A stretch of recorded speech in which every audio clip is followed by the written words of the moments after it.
अस्सलाम वालेकुम। First year ये आपका सेकंड वाला चैप्टर मैंने स्टार्ट करवाया हुआ था, ठीक है। इसके पहले मैंने 2 टॉपिक्स आपको पढ़ा चुकी हूँ, अफादे का और कानून तकलील अफादा मुख्ततम। आज जो हमारा टॉपिक है वो है कानून मसावी अफादा मुख्ततम। मसावी आपको पता है इक्वल, ठीक है। कानून तकलील अफादा मुख्ततम हमने पढ़ा, पहले आपको मैंने पढ़ाया। उसमें आपने देखा कि हम हर चीज़ जैसे जैसे किसी चीज़ का मुसलसल इस्तेमाल करते चले जाते हैं उसका फ़ायदा हमारे लिए गिरता चला जाता है। अब सवाल ये पैदा होता है कि अगर वो ला हमने पढ़ लिया था, वो इतना पॉजिटिव उसके इफ़ेक्ट्स थे, तो हमें ये कानून पढ़ने की क्यों ज़रूरत पड़ी, ये क्यों कानून जो है वो क्यों इंट्रोड्यूस करवाया गया, ये हमारे लिए इसके बारे में जानना क्यों ज़रूरी है। कानून तकलील अफादा मुख्ततम में अगर आपको याद हो, हमने सिर्फ किसी एक चीज़ को डिस्कस किया था। हमने फॉर एग्जांपल डिस्कस किया था कि सारफ जो है वो बनाना खाना स्टार्ट करता है, इसलिए उस कानून तकलील अफादा मुख्ततम जो है वो किसी एक चीज़ के हवाले से एक्सप्लेन हुआ है। अब हम पढ़ रहे हैं कानून मसावी अफादा मुख्ततम। ये बेटा दो या दो से तीन चीज़ों के इस्तेमाल के हवाले से डिस्कस हुआ है, ठीक है। जिस तरह कानून तकलील अफादा मुख्ततम में हमने ये चीज़ डिस्कस की थी कि एक सारफ जो है वह जैसे जैसे किसी चीज़ का मुसलसल इस्तेमाल करता चला जाता है उसका अफादा मुख्ततम जो है वो उसके लिए गिरता चला जाता है। हमें पता है सारफ जो होता है उसकी आमदनी महदूद होती है और उसकी ख्वाहिशात क्या होती है, लामहदूद होती है। हर सारफ की ये कोशिश होती है कि अपनी लामहदूद ख्वाहिशात को किसी तरह अपनी महदूद इनकम से ज़्यादा पूरी करने की कोशिश करे। वो हर वक्त इस कोशिश में रहता है कि किस तरह अपनी लामहदूद ख्वाहिशात को, लामहदूद ज़रूरियात को अपने महदूद वसाइल के साथ जो है वो पूरा करने की कोशिश करे। कानून मसावी अफादा मुख्ततम में हम इसी चीज़ पर डिस्कस करेंगे, क्योंकि हमें पता है हमारा सारफ जो है वो बाशऊर है, यानी अक्लमंद है। वो जब भी मार्केट जाएगा उसमें अगर एक से ज़्यादा चीज़ें ख़रीदनी है तो वो किसको फॉलो करेगा, कानून मसावी अफादा मुख्ततम को। यानी वो चीज़ के ऊपर अपना पैसा जो है, अपनी रकम जो है वो इस तरह खर्च करेगा कि उन चीज़ों का अफादा जो है उसे ज़्यादा से ज़्यादा मिले। अफादा यानी मीन सेटिस्फेक्शन उसे जो है वो ज़्यादा से ज़्यादा मिले। लिहाजा वो अपनी महदूद आमदनी को अपनी ज़रूरत की चीज़ों पर इस तरह खर्च करेगा कि उन चीज़ों से उन्हें ज़्यादा से ज़्यादा अफादा हासिल हो, ज़्यादा से ज़्यादा जो है वो सेटिस्फेक्शन हासिल हो। इसकी डेफिनेशन देखें, एक सारफ अपने खर्च को बदल बदल कर इस तरह तरतीब देता है मुख्तलिफ अशिया को, ठीक है, कि वो जितनी भी अशिया ख़रीद रहा है इन सब के अफादा मुख्ततम जो है वो आपस में बराबर हो जाए और सारफ का कुल अफादा जो है वो ज़्यादा से ज़्यादा हो। यानी सारफ जब भी मार्केट जाएगा, जब भी बाज़ार जाएगा, ठीक है, उसने एक से ज़्यादा चीज़ें लेनी हैं तो उनके ऊपर वो इस तरह अपनी रकम जो है वो बदल बदल कर खर्च करेगा ताकि उसका मुख्ततम अफादा जो है वो आपस में बराबर हो जाए और कुल अफादा जो है वो ज़्यादा से ज़्यादा हो जाए। यानी वो जब भी किसी चीज़ के ऊपर अपनी रकम खर्च करेगा तो सबसे पहले देखेगा कि उसका लेवल ऑफ सेटिस्फेक्शन क्या है, उसका अफादा उसे कितना हासिल हो रहा है। जहाँ पर उसे ज़्यादा से ज़्यादा फ़ायदा हासिल होगा वहाँ पर वो जो अशिया हैं, जो चीज़ें हैं, उनके ऊपर अपनी रकम जो है वो ख़रीदेगा, ठीक है। इसको एक्सप्लेन करने के लिए एक गोशवाड़ा बनाया गया है, ठीक है। उसमें हमने सपोज किया है कि सारफ के पास कुल रकम जो है वो 5 रुपये है। कुल रकम कितने हैं, 5 रुपये है। 5 रुपये लेके वो बाज़ार जाता है तो उसने मुख्तलिफ अशिया ख़रीदनी है। हम खुद से सपोज कर लेते हैं कि उसने आटा ख़रीदना है और घी ख़रीदना है। उसने 2 चीज़ें ख़रीदनी है, आटा ख़रीदना है और घी ख़रीदना है। और हमने सपोज किया है कि उसके पास कुल रकम कितनी है, 5 रुपीज़ है। अब इन 5 रुपीज़ में उसने ये 2 चीज़ें ख़रीदनी है, आटा भी ख़रीदना है और घी भी ख़रीदना है। और उसने ये भी देखना है कि उसका लेवल ऑफ सेटिस्फेक्शन, उसका यूटिलिटी लेवल जो है, अफादा जो है वो ज़्यादा से ज़्यादा हो। यहाँ पर बेटा आपको एक और चीज़ बता दूँ, इंसान की जितनी भी चीज़ें, ज़रूरत की जितनी भी चीज़ें होती हैं उनके अफादे जो होते हैं वो डिफरेंट होते हैं, उनमें फ़र्क पाया जाता है। जब से आप देखें सारफ बाज़ार जा रहा है आटा और घी खरीदने, अब इन दोनों चीज़ों में अगर कंपैरिजन किए जाए, कोई एक चीज़ जो है उसके लिए लेवल ऑफ सेटिस्फेक्शन ज़्यादा रखती होगी, उसके लिए फ़ायदा जो है वो ज़्यादा रखती होगी। हाँ, दुनिया में कुछ चीज़ें ऐसी पाई जाती हैं जिनका फ़ायदा जो है वो एक जैसा होता है। वो कौन सी अशिया होती हैं, तकमीली अशिया, ऐसी अशिया जो एक दूसरे के साथ मिल के कम्प्लीट होती हैं, जिनको ज़रूरत के दोनों अशिया हम इकट्ठी इस्तेमाल कर सकते हैं। जैसे ग्लासेस, हम अकेले फ्रेम नहीं इस्तेमाल कर सकते, फ्रेम के साथ जो है हमें शीशों की ज़रूरत पड़ेगी। अगर हम शीशे ले लेते हैं तो हमारे पास फ्रेम नहीं होगा तो हम कैसे चलेंगे। अगर हमारे पास पेन है, इंक नहीं है तो हम कैसे पेन का इस्तेमाल करेंगे। अगर हमारे पास कार है, पेट्रोल नहीं है तो हम कैसे कार का इस्तेमाल करेंगे। ऐसी अशिया जो एक दूसरे के साथ मिल के इस्तेमाल होती हैं, जो लाजमो मजलूम होती हैं, ऐसी अशिया को बोलते हैं तकमीली अशिया, उन अशिया की सूरत में उनका अफादा जो है वो इक्वल हो सकता है। हाँ, सिर्फ उन केसेस में, तकमीली अशिया के केसेस में सारफ के लिए अफादा जो है वो एक जैसा हो सकता है, लेकिन बाकी चीज़ों के लिए सारफ के लिए अफादा जो है वो डिफरेंट होगा। अब हम देख रहे हैं सारफ 5 रुपये लेके बाजार गया, उसने 2 चीज़ें खरीदनी है, आटा भी खरीदना है, घी भी खरीदना है। इन दोनों चीज़ों में से किसी एक चीज़ का अफादा उसके लिए ज़्यादा होगा, लेवल ऑफ सेटिस्फेक्शन उसके लिए ज़्यादा होगा। हम सपोज कर लेते हैं सारफ के लिए आटे का अफादा जो है वो ज़्यादा है। अब 5 रुपये हैं उसके पास, उसने दोनों चीज़ें खरीदनी है, आटा भी खरीदना है, घी भी खरीदना है। अगर वो सिर्फ आटा खरीदता है, according to law of decreasing marginal utility, कानून तकलील अफादा को अफादा मुख्ततम को फॉलो करते हुए हम देखते हैं कि जैसे जैसे वो आटे की ज़्यादा इकाइयाँ खरीदता चला जा रहा है, उसका अफादा जो है वो गिरता चला जा रहा है। लेकिन अगर सारफ सिर्फ आटा खरीदता है तो उसे कुल अफादा कितने का हासिल होता है? 80 का। लेकिन उसकी ख्वाहिश जो है वो घी खरीदने की, वो वैसे ही रह जाती है, उसने तो घी भी खरीदना है। अगर सारफ सिर्फ घी खरीदता है तो उसको कुल अफादा कितने का हासिल हुआ है? 60 का। लेकिन उसका आटा खरीदने की ख्वाहिश जो है वो कंप्लीट नहीं हो रही, उसने दोनों चीज़ें खरीदनी हैं। वो मार्केट जाएगा और दोनों चीज़ें खरीदनी है, उसकी कोशिश होगी कि उनके अफादे भी इक्वल हो जाएं, मुख्ततम अफादे भी लास्ट वाले यूनिट के इक्वल हो जाएं और उसका कुल अफादा भी ज़्यादा से ज़्यादा हो। हमने सपोज किया है सारफ के पास कितनी रकम है? 5 रुपये हैं। अब वो पहला रुपया किस पर खर्च करेगा? आटे पर। आटे का उसने 1 यूनिट ख़रीदा है, 1 यूनिट ख़रीदने पर आटा हमारी ये चीज़ है, हम सपोज कर लेते हैं उसका 1 यूनिट ख़रीदने पर उसे कितने का फ़ायदा हासिल हुआ है? 24 का।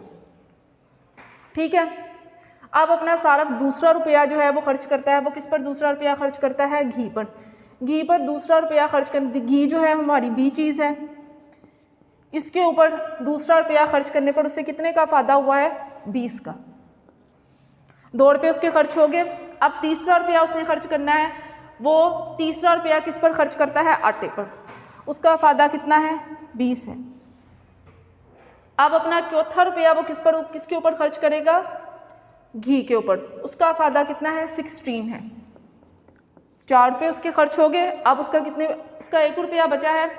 अब उसने या तो वो आटे पर खर्च करना है या तो घी पर खर्च करना है। आपको पहले ही बता दिया गया है कि सारफ जो है उसके लिए आटे पर यूटिलिटी जो है, यूटिलिटी लेवल कह लें आप, सेटिस्फेक्शन लेवल कह लें, वो ज़्यादा है। अब सारफ जो है इन दोनों चीज़ों में से कोई एक चीज़ खरीदेगा। हम सपोज कर लेते हैं कि सारफ जो है अपना तीसरा यूनिट जो मनी का है वो किसके ऊपर खर्च कर रहा है? आटे के ऊपर। और आटे का फ़ायदा कितना है? 16 है, 16 है। अगर सारफ जो है वो आटे के ऊपर खर्च नहीं करता, अपना जो है वो 5th वाला यूनिट जो है उसका मनी का अगर वो आटे के ऊपर खर्च नहीं करता तो वो किसके ऊपर खर्च करता है? घी के ऊपर। तो घी का फ़ायदा कितना है?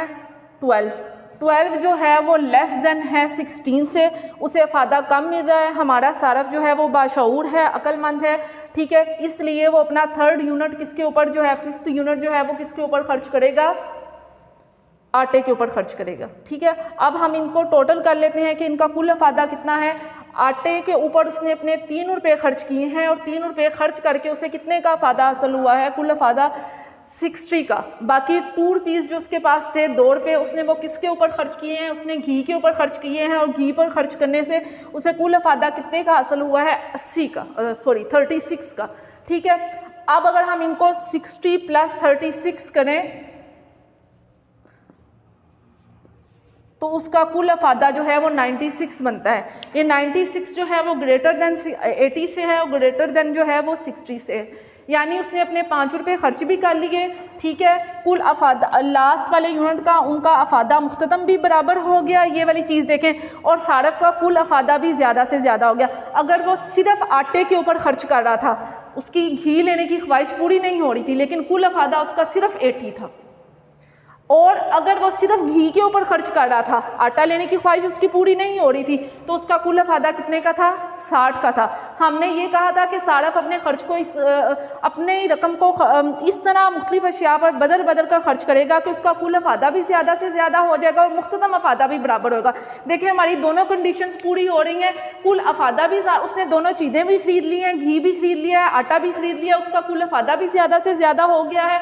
ठीक है, और उसका जो है वो लास्ट वाले यूनिट का मुख्ततम अफादा भी बराबर हो रहा है। अब स्टूडेंट्स आप लोगों के ज़हन में ये क्वेश्चन तो आता होगा कि अफादा जो है मुख्ततम तो 12 पे भी बराबर हो रहा है, 8 पे भी दोनों का बराबर हो रहा है, 20 पे भी दोनों का बराबर हो रहा है, तो तवाज़ुन यहाँ पर क्यों नहीं हो रहा। ये देखें बेटा, अगर सारफ अपने 4 रुपये जो है वो आटे के ऊपर खर्च कर देता है, ठीक है, बाकी उसके पास कितना रुपया बचेगा, 1 रुपया। 1 रुपया अगर वो घी के ऊपर खर्च करेगा तो वो तो सिर्फ 1 यूनिट घी का खरीद सकेगा, तो उस पर अफादा कितना होगा, सिर्फ 20 का होगा। तो उसकी जो है 12 और 20 जो है वो इक्वल नहीं है, लिहाजा जो है ये तो कंडीशन ही नहीं पूरी हुई। हमने तो कहा था कि सबके अफादा मुख्ततम बराबर होने चाहिए, लेकिन अगर इसी तरह सपोज बेटा अगर वो ये 2 यूनिट जो है अपनी 5 रुपये में से 2 रुपये जो है वो आटे पर खर्च कर लेता है, बाकी उसके पास बचे 3 रुपये। अब 3 रुपये उसने घी पर खर्च करने हैं। 3 रुपये जब घी पर खर्च करेगा तो 3rd यूनिट पर घी का फायदा कितना है, 12 है। 12 और 20 जो है वो इक्वल नहीं है, लिहाजा ये कंडीशन भी पूरी नहीं हो रही। सारफ का तवाज़न किधर होगा, सारफ का तवाज़न जो है वो सिर्फ उस वक़्त होगा जब वो 3 रुपये अपने आटे के ऊपर खर्च करेगा, जहाँ पर उसका मुख्ततम अफादा 16 होगा लास्ट वाले यूनिट का, और बाकी 2 यूनिट जो है वो किसके ऊपर खर्च करेगा, घी पर, जिसका लास्ट यूनिट जो है उसका अफादा जो है 16 है। कंडीशन भी पूरी होगी और कुल अफादा भी देखिए आपका 96 जो है वो ज़्यादा से ज़्यादा हो गया। अब हम इसको एक्सप्लेन कर लेते हैं डायग्राम के ज़रिए, ठीक है।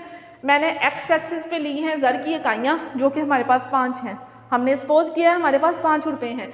दूसरी तरफ वाई एक्सिस पर मैंने लिया है मुख्ततम अफादा। मैं यहाँ पर 2 ख़त ड्रा करूँगी क्योंकि हमारा सारा बाज़ार में 2 चीज़ें लेने गया है, एक लेने गया है आटा, दूसरा लेने गया है घी, ठीक है। अब लेनेगा वो आटा, ठीक है। हम पहले सबसे पहले आटे का ख़त बना लेंगे, मुख्ततम अफादे का ख़त बना लेंगे, उसके बाद हम घी का बनाएंगे। सपोज देखें सारफ जो है उसने अपना 1 रुपये जो है वो आटे के ऊपर खर्च किया, तो उसे कितने का फ़ायदा हुआ, 24 का।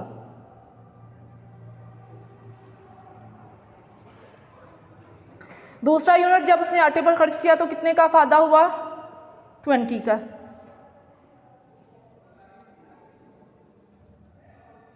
अब सारफ ने अपना तीसरा रुपया जो है आटे पर खर्च किया तो उसे कितने का फ़ायदा हुआ, 16 का।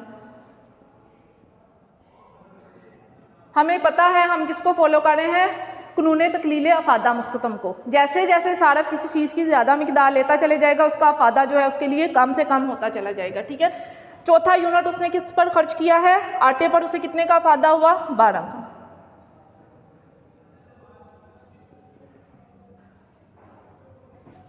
पांचवा यूनिट उसने खर्च किया है आटे पर तो उसे कितने का फ़ायदा हुआ है, 8 का।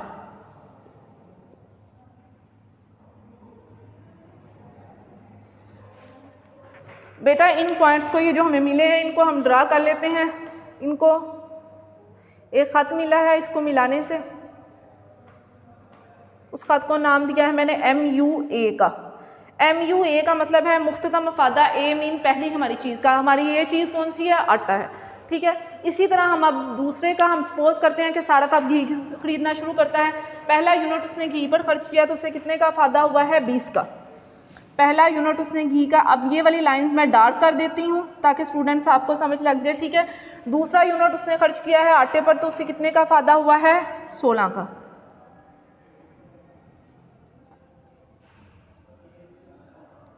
थर्ड यूनिट उसने जब खर्च किया है तो उसे कितने का फ़ायदा हुआ है, 12 का।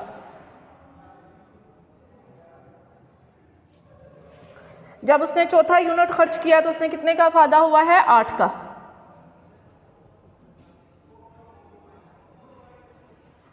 और जब उसने 5th वाला यूनिट आटे पर खर्च किया तो उससे कितने का फ़ायदा हुआ है, 4 का। ये हमें पॉइंट्स मिल के, एक पॉइंट ये मिला है, एक पॉइंट ये मिला है, ये और ये, इन पॉइंट्स को मिला के मैं दूसरा खत ड्रा कर लूँगी।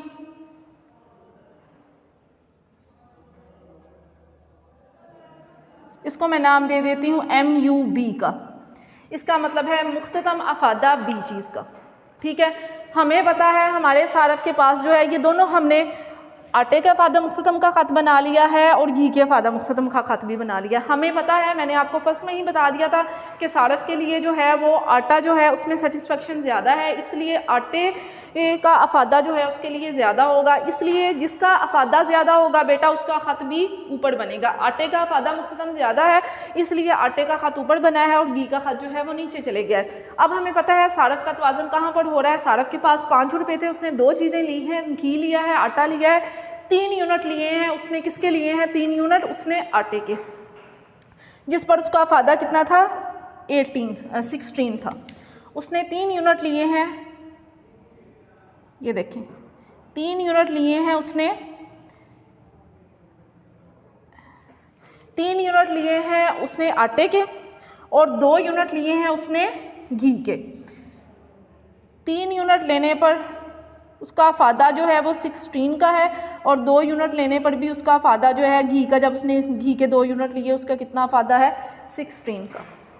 ये देखें 2 रुपये यहाँ पर ख़र्च करके भी उसे घी पर भी खर्च करके उसे 16 का फ़ायदा हुआ है और जब 3 यूनिट उसने अपने रकम के जो अपनी मनी के हैं जब उसने ख़र्च किए हैं आटे के ऊपर तो उसे कितने का फ़ायदा हुआ है 16 का। ये है बेटा उसका तवाज़न, यहाँ पर हो रहा है उसका तवाज़न। अगर हम इसको जो है देखने के लिए कि यहीं पर ही इसका तवाज़न क्यों होता है, हम अगर सपोज कर लेते हैं फॉर एग्जांपल, मैं आपको कह देती हूँ कि सारफ ने 2 रुपये सिर्फ खर्च कर रहा है आटे के ऊपर। कितने रुपए खर्च कर रहा है? सिर्फ 2 रुपये खर्च कर रहा है आटे के ऊपर, तो उसका फ़ायदा कितने का होगा? आप देखें 2 रुपये खर्च कर रहा है फ़ायदे पर, तो कितना है टेबल पर आप देख सकते हैं 20 का है। कितने का उसका फ़ायदा है? 20 का। ये देखें यहाँ पर उसका फ़ायदा है। बाकी 2 रुपये उसने यहाँ पर खर्च कर लिए, ठीक है। अब उसका पहले उसे कितने का फ़ायदा मिल रहा था 16 का, अब उसने कितने का फ़ायदा मिल रहा है उसे? सिर्फ अब उसे फ़ायदा मिल रहा है 20 का पहले। अब देखें सपोज कर लेते हैं, अब सारफ के पास बाकी कितनी रकम बची है? सारफ के पास रकम बची है 3 रुपये। वो 3 रुपये खर्च करता है, किसके ऊपर खर्च करता है? 3 रुपये वो अपने खर्च कर रहा है घी के ऊपर, तो उसका फ़ायदा उसे कितने का हो रहा है? 12 का, ठीक है। 3 रुपये घी के ऊपर खर्च करने पर उसे कितने का फ़ायदा हो रहा है? 12 का।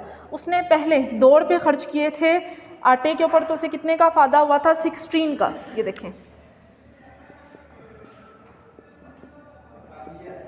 इसको शेडेड एरिया आपने कर देना है इस तरह।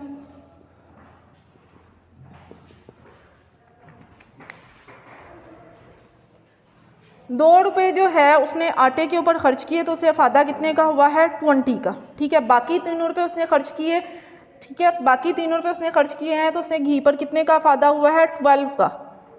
अब देखें 16 ग्रेटर देन है 12 से, यानी उसने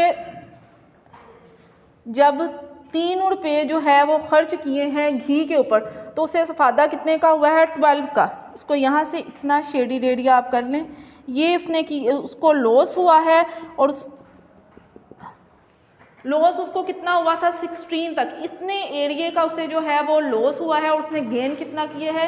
ये ब्लैक वाला आप दे सकते हैं, गेन उसने इतना एरिया किया है। आप देखें लॉस उसका ज़्यादा है और गेन उसका कम है, लिहाजा सारफ जो है वो इस हालत में कभी भी तवाज़न में नहीं होगा, क्योंकि एक तो उसके मुख्तदम अफादा लास्ट वाले यूनिट के जो हैं वो इक्वल नहीं हो रहे, दूसरी कंडीशन उसका कुल अफादा यहाँ पर ज़्यादा से ज़्यादा नहीं हो रहा, क्योंकि जब उसने 2 यूनिट खर्च किए आटे के ऊपर तो तीसरा यूनिट उसने जाके घी के ऊपर खर्च कर दिया, तो घी का अफादा जो था वो सिर्फ 12 था, जबकि वही तीसरा रुपया जब वो आटे के ऊपर खर्च कर रहा था तो उसका अफादा था 16 ग्रेटर देन है 12 से। लिहाजा सारफ जो है वो कभी भी ये वाली कंडीशन पर नहीं जाएगा, वो 3 रुपये जो है वो अपने आटे के ऊपर खर्च करेगा और घी के ऊपर 2 रुपये खर्च करेगा, ठीक है। अब आ जाते हैं बेटा इसके मफरूज़ात की तरफ। एक और चीज़ क्लियर कर दूँ, इस कानून मसावी फ़ादा मुख्ततम के 3 नाम हैं। एक तो है कानून मसावी फ़ादा मुख्ततम, दूसरा इसका नाम है कानून इस्तब्दाल, तीसरा इसका नाम है कानून गैर जानबदारी। वो किसी भी नेम से आपसे ये क्वेश्चन पूछ सकता है पेपर में, ठीक है। कानून इस्तब्दाल, कानून गैर जानबदारी या कानून मसावी फ़ादा मुख्ततम। कानून इस्तब्दाल इसको क्यों कहते हैं? कानून इस्तब्दाल इसको इस वजह से कहते हैं कि इसमें सारफ अपना खर्च बार बार बदल बदल कर तरतीब देता है, ताकि उसका अफादा जो है वो ज़्यादा से ज़्यादा हो। कानून गैर जानबदारी इस वजह से कहते हैं कि जब सारफ जो है वो तवाज़ुन की कंडीशन में आ जाता है तो वो इस चीज़ से लापरवाह हो जाता है कि उसने कौन सा यूनिट ज़्यादा ख़रीदना है, कौन सा कम ख़रीदना है, क्योंकि उसकी कोशिश होगी वो वही यूनिट ख़रीदे जहाँ पर उसका जो है मुख्ततम अफादा जो है, क्योंकि उसका मुख्ततम अफादा जो है वो बराबर होकर उसका कुल अफादा ज़्यादा से ज़्यादा हो रहा होता है, लिहाजा सारफ भी अपनी तरतीब को चेंज करना पसंद नहीं करता। अब आ जाए इसके मफरूज़ात की तरफ। देखें फर्स्ट वाला, देखें हमारा जो है हम सपोज उसमें क्या क्या इसकी कंडीशंस, इस लॉ को एक्सप्लेन करने से पहले कौन कौन सी कंडीशन जो है वो रखी गई हैं। फर्स्ट देखें बाशऊर सारफ। हमारा सारफ जो है वो बाशऊर है, हमारा सारफ अक्लमंद है, वो अपनी रकम उन चीज़ों पर खर्च करेगा जहाँ पर उसको यूटिलिटी लेवल जो है वो ज़्यादा से ज़्यादा होगा, सेटिस्फेक्शन उसे ज़्यादा से ज़्यादा होगी, वो उस लेवल वहाँ पर अपनी चीज़ को अपनी रकम खर्च करेगा। लिहाजा हमारा सारफ जो है वो बाशऊर है और अक्लमंद है। ठीक है। दूसरा, अफादे की अददी पैमाइश मुमकिन है। इस लॉ के मुताबिक वो कहता है अफादे की अददी पैमाइश मुमकिन है, यानी अफादे को, यूटिलिटी को हम डिफ़ाइन कर सकते हैं इन नंबर्स।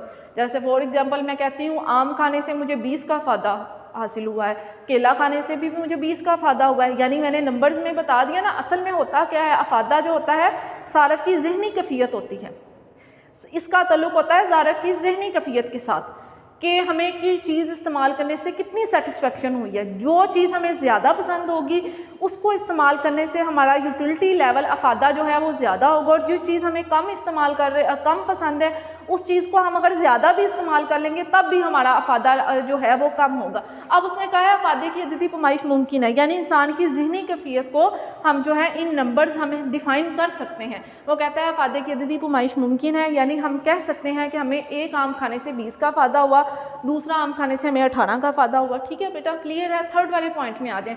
थर्ड वाले पॉइंट में वो कह रहा है फ़ायदा मुख्ततम तकलीली है।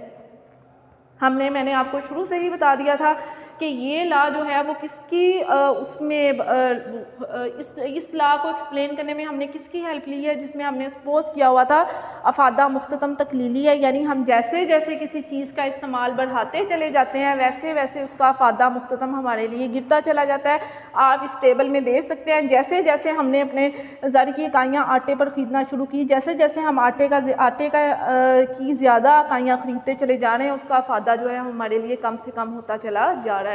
फोर्थ वाले पॉइंट में उसने बताया हुआ है अशिया का कुल अफादा जमा किया जा सकता है, जो चीज़ें हम ख़रीद रहे हैं उसका कुल अफादा हमें जमा कर सकते हैं। ठीक है, ये देखें, आप देख सकते हैं यहाँ पर हमने जमा किया हुआ है। ठीक है, मैं कहती हूँ अगर मैं अपने 5 रुपये सिर्फ आटे पर खर्च करती हूँ तो मुझे 80 का फ़ायदा हो रहा है, अगर मैं वही अपने 5 रुपये सिर्फ घी पर खर्च करती हूँ तो मुझे 60 का फ़ायदा हो रहा है, और अगर मैं इन दोनों चीज़ों पर खर्च कर रही हूँ तो मुझे कितने का फ़ायदा हो रहा है, मुझे 96 का फ़ायदा जो है वो हो रहा है, यानी हम इनके कुल अफादे को जमा कर सकते हैं। ठीक है, फिफ्थ वाले पॉइंट में वो क्या कह रहा है, ज़र का अफादा मुख्ततम साकन है। ज़र क्या होता है, मनी क्या होता है, पैसे। देखें बेटा, पैसे भी एक चीज़ है, मनी भी एक चीज़ है, वो हमारे पास होती है तो हमें सेटिस्फेक्शन होती है। जब वही चीज़ पैसे हम कहीं पर खर्च कर देते हैं हमारी सेटिस्फेक्शन ख़त्म हो जाती है।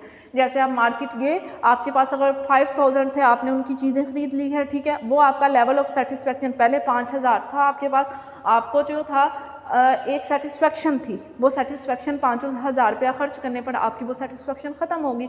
वो कह रहा है ज़र के अंदर भी अफादा होता है, वो कह रहा है ज़र का अफादा मुख्ततम साकन है, यानी हमने सपोज किया हुआ है इस लॉ में कि ज़र का अफादा मुख्ततम जो है वो कांस्टेंट है, वो तब्दील नहीं होना, ना ज़्यादा होना है ना कम होना है, साकन रहना है, फिक्स रहना है। 6 वाले पॉइंट में देखिए अशिया की तकसीम पजीरी मुमकिन है। जो मुख्तलिफ अशिया है हम उनको छोटे छोटे यूनिट्स में तकसीम कर सकते हैं। जैसे यहाँ पर हमने देखा, हमने आटा लिया 1 kg, 2 kg, 3 kg, 4 kg, 5 kg। ठीक है, हम कहते हैं हमने पानी का गिलास पिया, पहला गिलास पिया, दूसरा गिलास पिया, तीसरा गिलास पिया।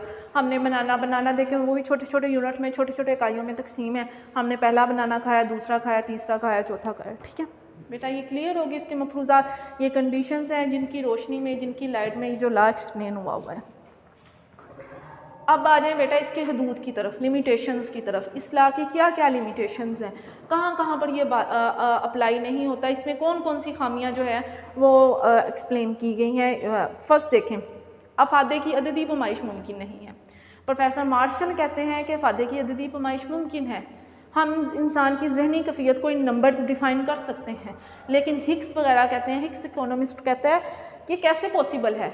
अफादे का तल्लुक तो इंसान की जहनी कैफियत से होता है। हम इंसान की जहनी कैफियत को इन नंबर्स कैसे एक्सप्लेन कर सकते हैं? हम कैसे कह सकते हैं कि आटे का अफादा मुख्ततम पहली यूनिट का 24 है, दूसरे का 20 है, तीसरे का 16 है? वो कहता है अफादे का तो तल्लुक ही इंसान की जहनी कैफियत से होता है, और इंसान की जहनी कैफियत जो है वो कभी भी हम इन नंबर्स अददी पैमाइश यानी इन नंबर्स हम वो कह रहा है हम डिफाइन ही नहीं कर सकते, लिहाजा फादे की अददी पैमाइश जो है वो मुमकिन नहीं है। सेकंड वाले पॉइंट में देखिए सार्फिन की लाइलमी और लापरवाही।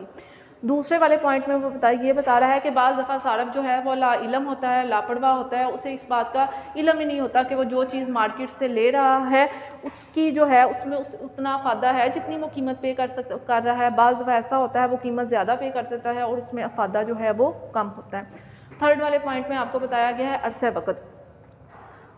हम लोग सपोज कर लेते हैं, खुद से ख्याल कर लेते हैं कि जो चीज़ हमने ली है ये 5 साल चलेगी, 2 साल चलेगी, 3 साल चलेगी, लेकिन ये हमारे ख्यालात जो है वो दुरुस्त नहीं होते। बाज़ दफ़ा वो चीज़ जो है वो 1 महीना भी नहीं चलती, लिहाजा उसका फ़ायदा जो है वो इसमें ख़त्म हो जाता है। फोर्थ वाले पॉइंट में वो बता रहा है बाज़ अशिया का नाकाबिले तकसीम पजीर होना। बाज़ अशिया ऐसी होती हैं जिनको हम छोटे छोटे यूनिट्स में तकसीम नहीं कर सकते। जैसे मैंने यहाँ पर आपको बताया था पानी को हम गिलास में तकसीम कर सकते हैं, 1 गिलास या 2 गिलास, लेकिन कुछ चीज़ें ऐसी होती हैं जिनको हमें एक दफ़ा ही लेनी पड़ती है, जैसे बाइक होगी, कोई मशीन होगी, ठीक है, गायें होगी। फिफ्थ वाले पॉइंट में देखिए पब्लिसिटी के असरात। बाज़ दफ़ा किसी चीज़ की एडवर्टाइजमेंट इतनी अच्छी की जाती है कि हम उससे इम्प्रेस होकर वो चीज़ ले लेते हैं, उसकी कीमत ज़्यादा अदा कर देते हैं, उसके अंदर अफादा इतना नहीं होता, यानी हमारा लेवल ऑफ सेटिस्फेक्शन जो होता है वो कम होता है। 6 वाले पॉइंट में देखें फैशन और रस्म व रिवाज। जो चीज़ फ़ैशन में इन होगी, हमें महंगी भी मिल रही है, तब भी हमने वो चीज़ लेनी है, और जो चीज़ फ़ैशन से आउट हो गई है, हमें अगर मुफ्त में भी कम कीमत में भी दी जाती है, हम तब भी नहीं लेते। लिहाजा जो चीज़ फ़ैशन में इन होगी उसमें अफादा ज़्यादा हो या ना हो, लेवल ऑफ सेटिस्फेक्शन हमारा ज़्यादा हो या ना हो, हमने वो चीज़ ज़रूर लेनी है। इसी तरह रस्म और रिवाज को भी फॉलो करते हुए हम वो चीज़ें ज़रूर लेते हैं। हम ये नहीं देखते उसमें अफादा है, अफादा कम है या ज़्यादा है। ये आपका ला आज कंप्लीट हो गया, ठीक है।